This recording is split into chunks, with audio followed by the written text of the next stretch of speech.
आज काय बनवलंय? खानदेशी वरण बट्टी आणि गोठलेली वांग्याची भाजी,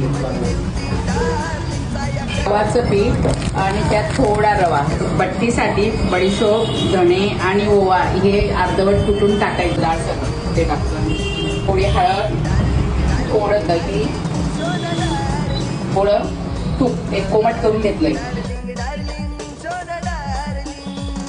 घोटलेल्या वांग्याच्या भाजीसाठी हे वांगी ही नाही मिळाली तर छोटे घेतले तरी चालते. मोहरी, जिरं, हिरवी मिरची, लसूण, जिरं, अद्रक हे थोडंसं जाडसर चिरून घेतलंय.